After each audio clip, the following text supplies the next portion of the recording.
Welcome to 9 vibes news. అభయహస్తం దరఖాస్తు ఫారాలు ప్రజలను ఆయోమయానికి గురి చేస్తున్నాయని కేంద్ర మంత్రి బీజేపీ రాష్ట్ర అధ్యక్షుడు కిషన్ రెడ్డి అన్నారు. ప్రజాపాలన ఆర్జీలు బయట అమ్ముతున్నారని ఆరోపించారు. ఇది 6 గ్యారంటీల అమలును ఆలస్యం చేసే ప్రక్రియ అని విమర్శించారు. రేషన్ కార్డు లేకుండా ఎలా పథకాలు ఇస్తారని ప్రశ్నించారు. హైదరాబాద్ లో ఏర్పాటు చేసిన మీడియా సమావేశంలో పాల్గొన్న ఆయన మాట్లాడారు. అభయహస్తం దరఖాస్తు ఫారం వెనుక ఉన్న మతలబు అర్థం కావట్లేదని కిషన్ రెడ్డి పేర్కొన్నారు. రాజకీయ దృక్పథంతోనే అభయహస్తం ఫారం ఉందని, ప్రజలకు ఏమాత్రం లబ్ధి చేకూర్చేలా లేదని ఆరోపించారు. ఆర్టీలు అవసరం లేకుండా హామీలు నిలబెట్టుకునే అవకాశం ఉందని చెప్పారు.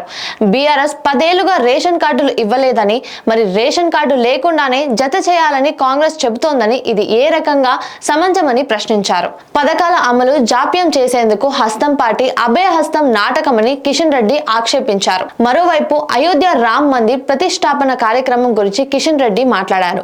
అయోధ్య ఆలయం దేశ సంస్కృతికి చిహ్నం. బానిస మనస్తత్వం నుంచి బయటపడేసే దేవాలయం అయోధ్య. రాజకీయాలకు అతీతంగా చాలా కార్యక్రమాలు చేపడుతున్నాం.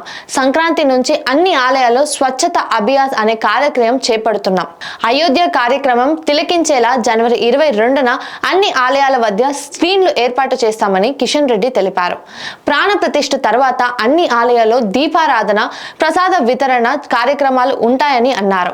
ఈ నెల 22న సాయంత్రం ప్రతి హిందువు ఇంటి ముందు పచ్చ తోరణాలు, ముగ్గులతో అలంకరించాలని కోరారు. 5 రామజ్యోతులు వెలిగించుకునేలా కార్యక్రమాల నిర్వహణ ఉంటుందని కిషన్ రెడ్డి వెల్లడించారు. Like, share, subscribe to 9 vibes news.